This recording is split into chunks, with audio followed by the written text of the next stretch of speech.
Alright, Math 3, Rationals and Radicals Test Review. So let's take a look at these and make sure we're ready for that test. So, the first two are radicals. Remember, the radical starts at the origin, its parent function, 1, 1, 4, 2, and then 9, 3. It goes like this. Okay? So, you can use a graphing calculator to graph this and just draw it, or remember that the inside moves us horizontally, so we'd move everything 2 to the right, and then outside moves it vertically, so 3 up. So it'd start right here, and then we'd have those same points.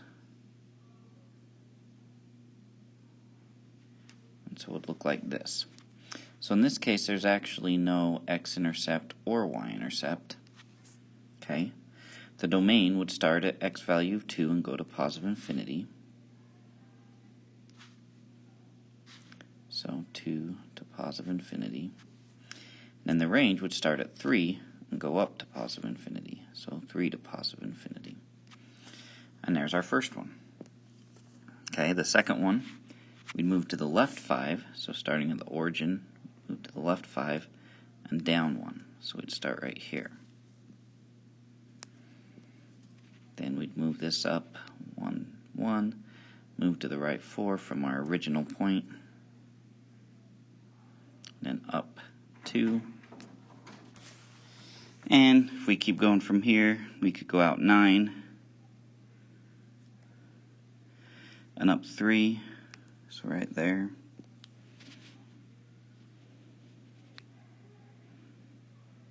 Oh, one more over, huh?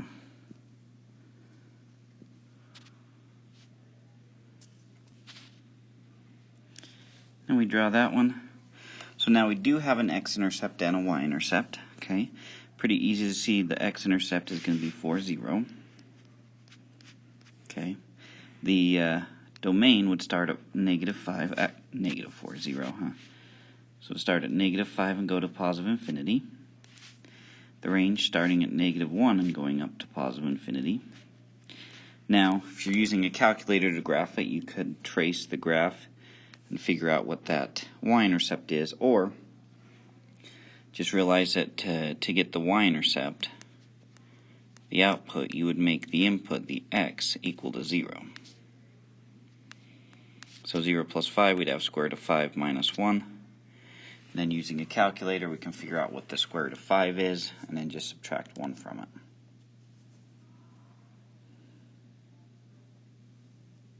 And we get about 1.24, square root of 5 minus 1. So it'd be 0, 1.24. And there's our radicals.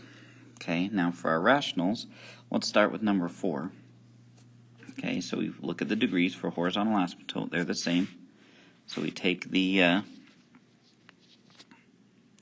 coefficient, so it'd be 1 over -2. So the horizontal asymptote is y equals 1, -1 over 2. So draw my horizontal asymptote, -1/2. Okay, then we have to factor, right? So factors of -3, that would be a -2, would be -3 and +1. So I get x minus 3 times x plus 1 on top. Okay. Bottom, I'd factor out a -2 first, giving me x squared plus 3x plus 2, which then the factors of 2 that would add up to 3, 2 and 1.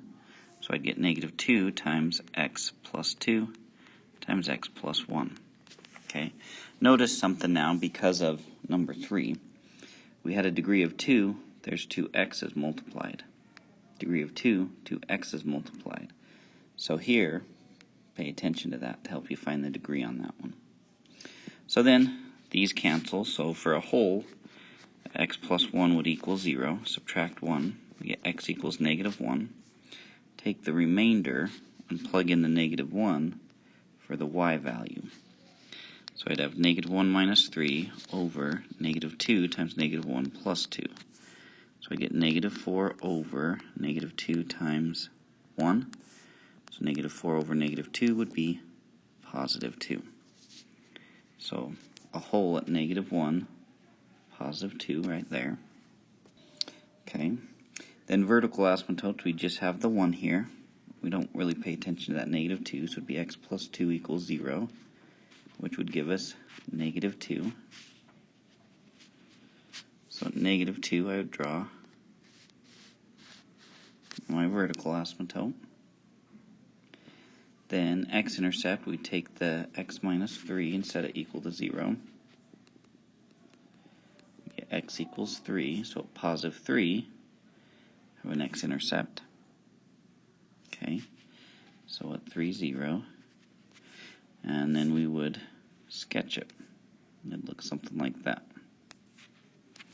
Then we jump over here to the kitty corner side and go like that. So for my domain, we'd go from -infinity to that -2, which isn't included. Then from that other side of -2 to +infinity. And that's what we do for number 4. Now for number 3, start off the same way. Okay, so I count the x's here, and they're being multiplied, so I'd have x squared, so it would be a degree of 2. Here I have 3 being multiplied, so it would be x cubed. When the bottom is bigger than the top, then our horizontal asymptote is the x-axis, which we'd also write as y equals 0. So, which means, most likely I won't have an x-intercept, but sometimes we do, so we do have to pay attention to that. So then we cancel out x minus 2, so I would know that x minus 2 equals 0. For my whole would become x equals +2. Then I take the remainder and go 2 plus 3 over 2 times 2 plus 4, giving us 5 over 2 times 6, so 5 over 12, which if you didn't know what that was, you could just use a calculator to kind of get the decimal. 5 divided by 12 would be about 0.4, so almost 0.5, okay, because it's almost 6 over 1/2. So that would be the y value. So for my whole, because that's what eliminated, would be 2, and then we'll just put 0.4 for ease. Okay, so at +2 and about 0.4, down really close to the bottom, there's going to be a hole. Alright, so then, top is for our x-intercept, so x plus 3 equals 0 would become -3. For our x-intercept, -3, 0. So we do actually have an x-intercept. Okay, and that's because if we look at our vertical asymptotes, we have 2 of them. We have x equals 0, which is that first x, then x plus 4 equals 0, which would be -4. So at 0 and -4, we'd have our vertical asymptotes, which means when we have 2 of those, we have some wacky stuff going on in the center. So our domain, right, is going to be -infinity to -4, then it jumps, -4 to 0, jumps 0 to +infinity. And to draw it, we would realize that this part's going to hit through our hole, which means since we go up here, we start down here. We're going to come up through here, but we've got to hit that x-intercept, so we'll jump over to the other side. And again, we go up here, come back the other side, and it would look like that. And that's our graphing stuff. Alright, now let's look at simplifying. We're going to add, subtract, multiply, and solve some rationals and stuff. So remember, multiplication, we just factor. You can pull out a 3n, and I get 3n times n plus 8 times 2, because it's like we're multiplying everything together, over n plus 8 times 3n. So n plus 8's cancel, 3n's cancel, we're left with an answer of 2. For 6, first we've got to flip it. I would simplify that and get 7a squared, and have a left over plus 8, times 6a, because that flipped up, over 7a squared times 7. So the a squared would cancel. The 7a squareds, I should say, would cancel. Nothing else will. So I'd have 6a times a plus 8 over 7, which maybe I would have to reduce that to, or simplify to this. Either one of those would work. Alright, so same with the rest. So I want to simplify this. Okay, factors of 56, it would be negative 15, negative 7, and negative 8. So that would be x minus 7 times x minus 8. Then this is going to have to flip, so factor that one. Factors of negative 12, that would equal negative 1, 3, and 4, if 4 were negative. So x minus 4 times x plus 3. And it's all multiplied together, this times this. Okay, then the bottom, because it's divided and we changed it, we had to flip. So factors of negative 3 that would add up to 2, all negative 3 and positive 3 and negative 1. So x plus 3 times x minus 1. And then over here, which would be on the bottom and multiplied, would be the same, wouldn't it, as that one. So it would be the x minus 7 and x minus 8, which those two cancel with those two. Plus 3's cancel. We're left with x minus 4 over x minus 1. Okay, number 8. We can pull out an 8 here and have 8 times a plus 1 times, we factor that, factors of negative 60, that would equal negative 4, 10 and 6, with 10 being negative. So a minus 10, a plus 6, over, factor out an a, 8a squared, leave us with a minus 10, and then factor out an 8, or realize that those whole things would cancel, would be times 8 and a plus 1. So those would cancel. Those would cancel. I'd be left with a plus 6 over 8a squared, which is as simple as we can get that one. Now remember, when we're adding and subtracting, like 9 through 12, got to find a common denominator. So if I simplify this, I can pull out a 2r times r minus 2. That's what would be left over. So to make these the same, basically I would just need to multiply the right side by the r minus 2. And because we're not solving this, we have to multiply by the fraction of 1. Okay? So now if we do this, now our denominators are the same of 2r, r minus 2, over, then r times 6 would be 6r, minus 6 times 2 would be 12, then minus 4. So we'd end up with 6r minus negative 16. Negative 12 minus 4 would be negative 16 over 2r times r minus 2. Which we could call that good, or we could realize that I could pull a 2 out of this, and it would be 2 times 3r minus 8 over 2r times r minus 2, and we could actually cancel out the 2 and be left with that. But either one would work there for me. Okay, 10. I need to multiply these two, so times this by v plus 3, times this by 3.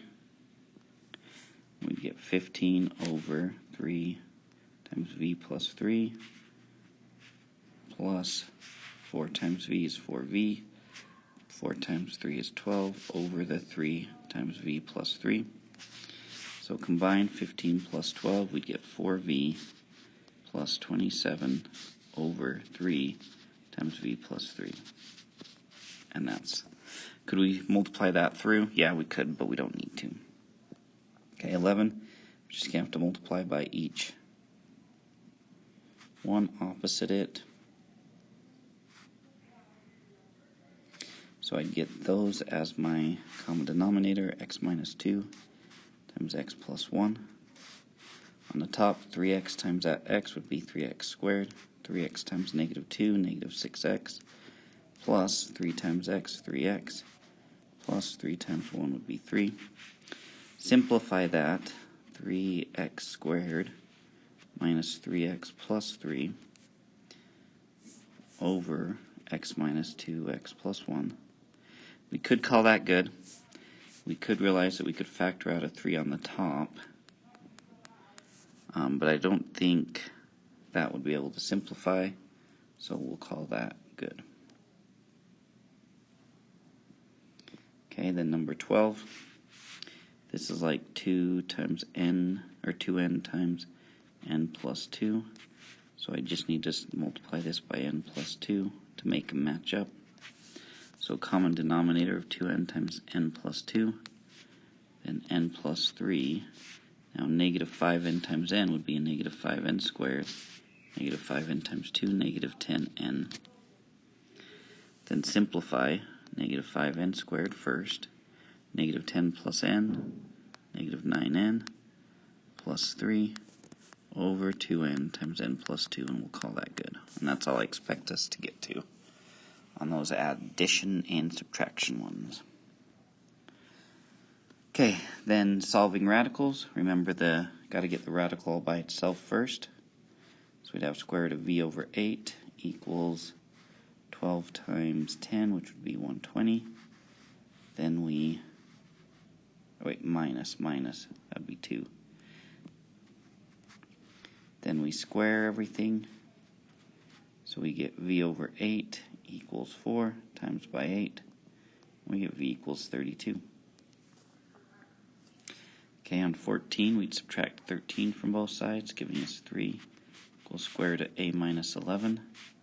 Square both sides. 9 equals a minus 11.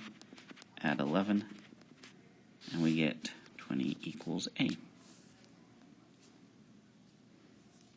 Now, solving these rationals is different than up here. Up here we had to multiply by things.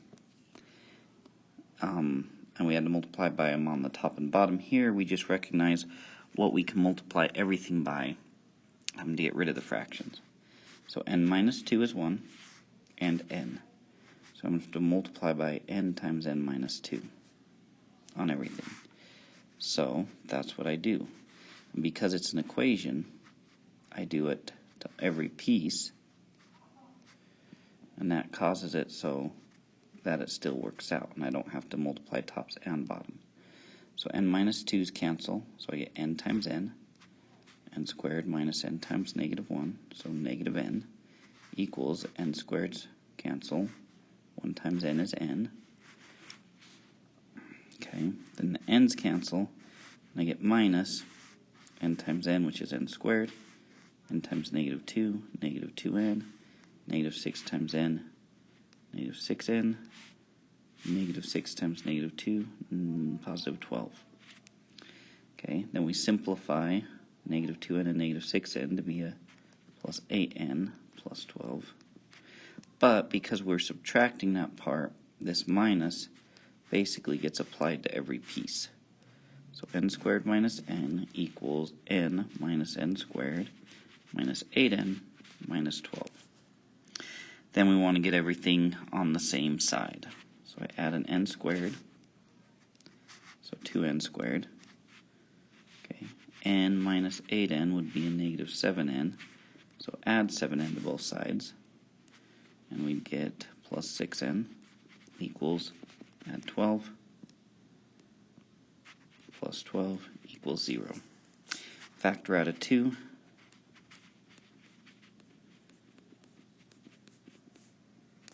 Okay, and then basically you could divide everything by 2. So then we just factor this out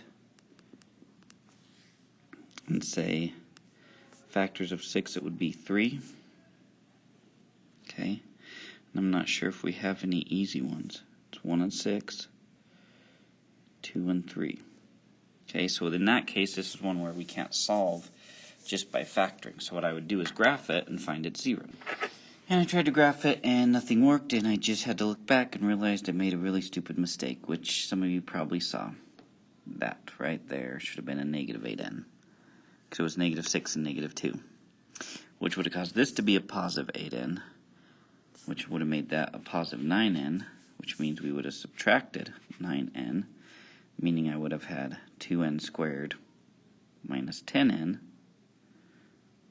plus 12, which would be 2 times n squared minus 5n plus 6, which turns out to work out a lot easier.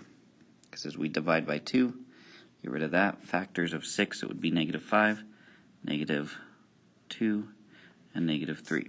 So I'd have n minus 2 times n minus 3 equals 0. Set them each separately equal to 0, and we'd get n equals 2 and 3. However, we have to double check on solving rationals and see 2. If 2 became n, we'd have 0 at the bottom, so it can't work. If 3 did, we'd have 1 and 3, so our only answer is x equals 3. So that one should have been a lot easier had I not made my mistake. Apologize for that. So pay attention to the little things.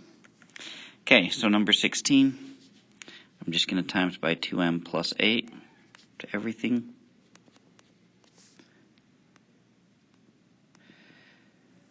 Those would cancel for all our fractions, so we'd have negative minus 1 equals m plus 6. But then we'd have to multiply that and get 2m squared plus 8m, right? Because we could do the area model here. 2m, 8, m, 4, 2m squared, 8m, 8m, 32. So 2m squared plus 16m plus 32 minus 1 equals m plus 6. So again, subtract an m, subtract a 6, and we'd get 2m squared plus 15m. Then 32 minus 6 would be 26 minus 1 would be 25 equals 0. Then we could graph this one, find your zeros that way, or we could realize that 2 times 25 would give us 50, and do the area model backwards, and realize that factors of 50 that would equal 15 are 10 and 5, so 10m, 5m. Then we would realize that 25 is really 5 times 5, and 10 is really 2 times 5. So I'd pull out a 5, positive, 5, positive, a 2 and an m, and just an m. So I'd have 2m plus 5 times m plus 5 equals 0. And if I graphed them, I would come up with, as I set them equal to 0, have m equals negative 5 and negative 5 halves, which is negative 2.5, basically. Then we check them for denominators that don't work. Okay. 2 times negative 2.5 would be negative 5 plus 8 would work, right? Because negative 5, 2 times m plus 8 would not be 0, and neither would just a regular negative 5, so those both work. Alright. Okay, 17, we would multiply by 3x squared, because that's the one that would get rid of this one, as well as this one, as well as that one. So I'd have x squared minus 3x equals 4. Subtract 4, we get x squared minus 3x minus 4 equals 0. Factors of negative 4, that would be negative 3, negative 4, positive 1, so x minus 4 times x plus 1. Set them separately equal to 0, and we get x equals positive 4 and negative 1. Put them back in for x, and we'd realize that positive 4 and negative 1 wouldn't give us 0, so that would be our answers for 17. And finally 18, this b squared plus b is like b times b plus 1. So I could multiply by that b squared plus b, and those would both be canceled out, so we'd have 6 equals 1. And when I times it by that side, I would write it out like this, because then I'd realize the b's would cancel, but I'd have that b plus 1 left over. So minus 1, and we get 4 equals b. And then we double check. 4 would be fine here. 4 squared plus 4 would be fine as well, because 16 plus 4 is 20. All right. Now, the last two are systems. So the way we would solve that is simply by graphing it. Okay, using our graphing calculators or some other graphing application. Because it's a system of equations, we would just graph them and then find all the points where they intersect. So if you did it on Desmos, you would just graph them both, and that's the picture we'll see, and then find all the places where they intersect, because it could be more than one, and that's all we'd have to do. Now if we use a calculator, which everybody will have access to, so that's probably the easiest one for everybody to use, then we would just end up graphing them, and then, well, didn't expect that bell to happen. But basically what we'd end up doing is then you have to use the abilities of the calculator to plot where they are the same.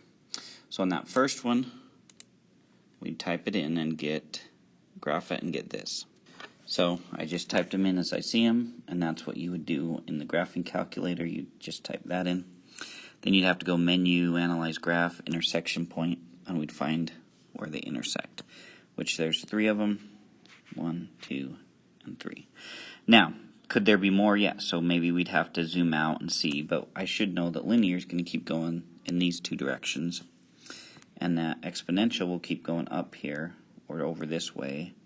They won't curl around, so those are going to be my 3 answers. And I put down all 3 of those points because I'm solving a system of equations. So I had that linear and that rational both together. Now on 20 we have a radical and a rational together. So again, we just type them into the calculator and we see what we get when we graph it, which would look something like this. So we can see on this one that there's our radical. And we know it's just going to keep going up in that direction. And this stops right here so it doesn't go down. And then the rational, this goes up here, this way, this goes up. This is going to hit that asymptote and never get beyond it. And this is going back down so it won't cross again. So our answer is right there. And there's just one solution to this one, whereas the other one had multiple to it. So there we go. That's basically it. Make sure you know how to do this stuff and utilize the technology you have with you in class. And good luck.